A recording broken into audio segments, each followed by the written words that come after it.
For the second experiment entitled Racetrack, its purpose is to introduce the concept of constantly changing speed. The materials that are used in this experiment are pens and graphic paper.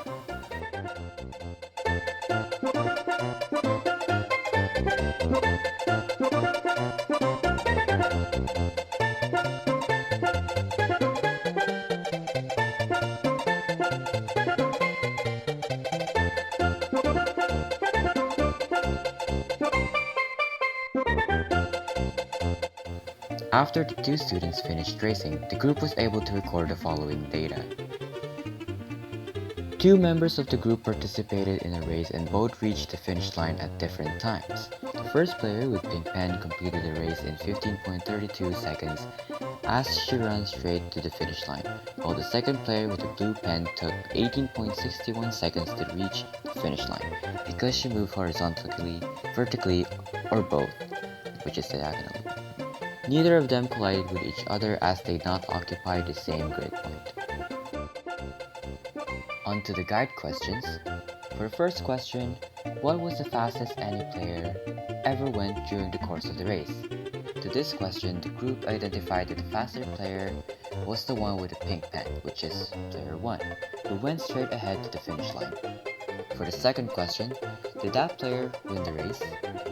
The group responded with yes, because she managed to finish 3.9 seconds ahead of the other player, which is player 2, as she set the goal to get to the finish line by maximizing her speed and taking the straight line.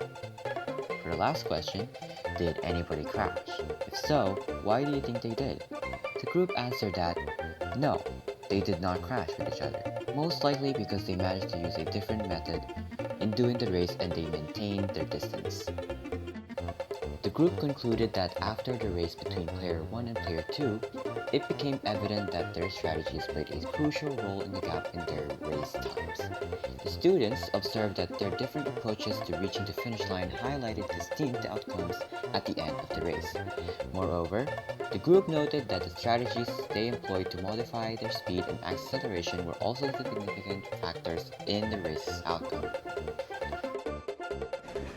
For our reflection, this experiment has provided knowledge about how important a strategy is and how important the acceleration of speed is. Just like in the experiment, one of the players used a strategy wherein she decided to do a change of pace and speed in order to finish the race first.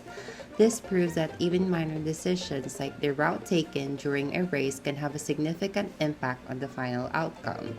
Through a change of pace by one of the participants, we can observe an example of how strategy can be effectively applied in order to achieve victory.